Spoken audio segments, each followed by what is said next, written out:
Man, it really is quite a shame that even when the Pirates win, and even when there's just something great that went on with the team today, or yesterday, I should say, I still got to come down here and talk a little bit negatively about them, even though that they won, because this is what I've been saying about Derek Shelton for years now.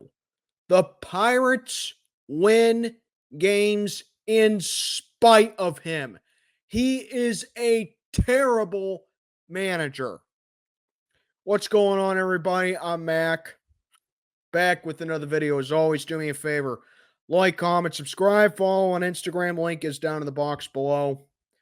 So believe it or not, the Pirates actually take 2 out of 3 against the Brewers in Milwaukee. I can't even remember the last time we won a series in Milwaukee. Seems like it's been forever. I mean, yinz guys know how much of a house of horrors that Milwaukee is to us. Even going back to the days when the Braves played in Milwaukee. I mean, Tuesday, they won 12-2. Offensive onslaught, 5 home runs, highlighted by a Joey Bart grand slam. Reynolds hit another homer. Tellez hit another homer. Just an unbelievable game Tuesday night. And that, believe it or not, that was the first time the Pirates ever won in Milwaukee by at least 10 runs. Ever. Not just against the Brewers in Milwaukee. Ever.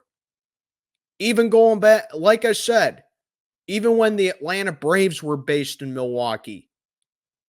That's just mind-blowing to think about. Wednesday, Brewers win it 9-0. I mean, almost a complete one, basically a complete 180. I mean, you're just used to that if you're a Pirates fan. This team is just all or nothing offensively. They dominate one game, and then they just have nothing in the tank for the next game. It's been that way for so long, and I'm tired of it. Either be a good offense or don't. They can't keep this up much longer. Because like I said about a week ago, the Pirates are going to do one of two things very soon. They can't keep being this mediocre for this long. Okay? One of two things are going to happen. Pirates are either going to emerge and they're going to go on a tear for the rest of the season and really play like that team that we tanked to be, or they're going to completely implode and they're going to completely collapse and have yet another debacle of a second half. Right now, I'm leaning towards the latter because that's what this team is looking like right now. Enter Thursday night. Paul Skenes is just unbelievable. The kid is just incredible. I've never seen it's been so long that I've seen a pitcher dominate like this in his rookie season. Paul Skenes is truly something special. The kid is now 6-0. His ERA is under one. His ERA is 190, and he's now had 2 starts this season where he's gone 7 innings or more, did not allow a base hit, and struck out 10 batters or more. The dude is just unbelievable. And Pirates, whatever you do, I don't care how you do it. You cannot lose this guy. You just can't.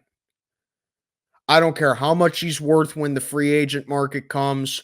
I don't care what you have to do to keep him. You hold on to this guy at all costs. He goes 7 innings, strikes out 10, does not allow a base hit against the Brewers. Common sense would say that you keep him in the game to let him pitch the no-hitter, or at least try to pitch the no-hitter. Nope. In comes our jackass manager, Derek Shelton, who is just an imbecile. And like I said at the beginning, the Pirates win games in spite of Shelton. This is now the second time that Shelton has done this, specifically with Paul Skenes.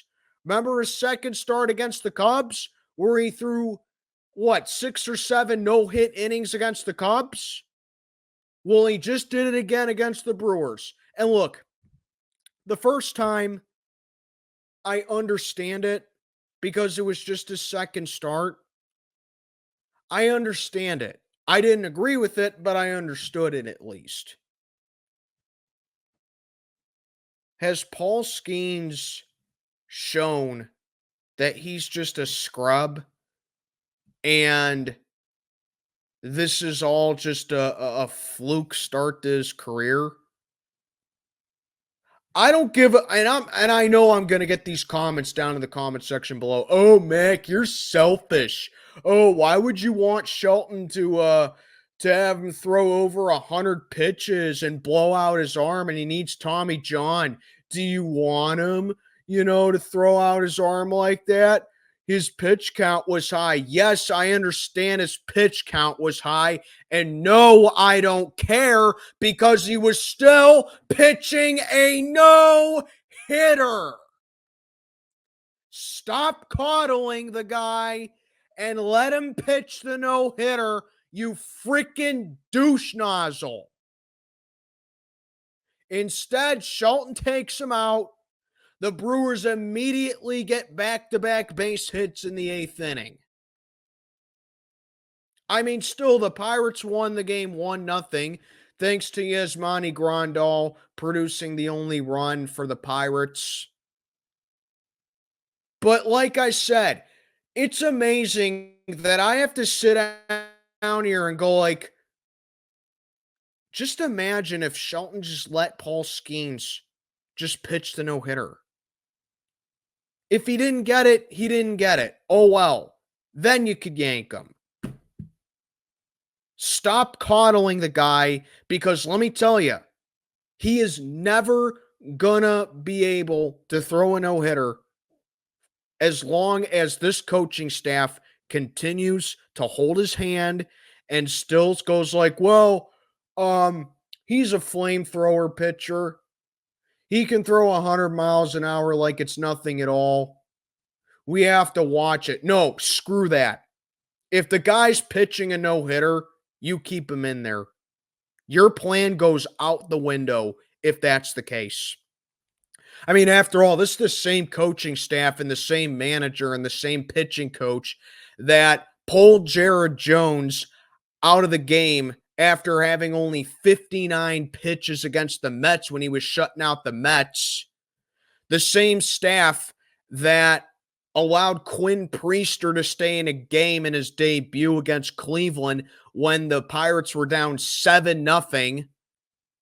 Not recently, not too long ago, Martin Perez getting rocked, ironically, by the Brewers, 6-0, and he gives up 3 more runs. So you keep you keep the pitchers in those situations when the Pirates don't have when the game's already lost for the Pirates and they ain't going to come back, and you have no problem ruining their confidence. Oh, but 59 pitches and 100 pitches is too much for Paul Skenes. He's not allowed to throw a no-hitter. Jared Jones can't stay on the mound forever. Absolutely friggin' clueless. I just don't understand it. I don't understand, nor do I care why they continue to hold this guy's hand, why they continue to make the most absurd bullpen decisions in the MLB. That's your job as a manager and as a pitching coach to know when to go to the bullpen. I don't care what the analytics say. I hate analytics. I hate what the analytics movement has done to baseball. I think it's completely ruined it. I don't care what the analytics say. I don't give a crap about the pitch clock. The guy is pitching a no-hitter. Let him finish the job. The very worst that can happen is that he doesn't get it. If he doesn't get it, oh well, try again. But he had it. The Brewers had nothing on this guy. Nothing at all. And you pull him. How this clown is still the manager of this team will never register in my head.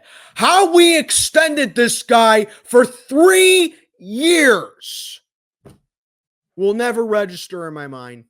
It never will. This fan base deserves a lot better from the players, from the pitching, from the offense, from the ownership, and especially from the front office and from especially the coaching. Because a stunt like that could easily have lost us a game. And Shelton should be very lucky. He should be very thankful the Pirates didn't lose. All right? Should be very thankful he didn't lose. This is the umpteenth time the Pirates have saved him from incompetence.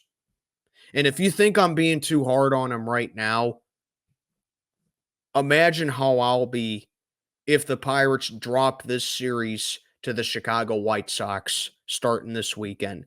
Imagine how vocal I'll be about that.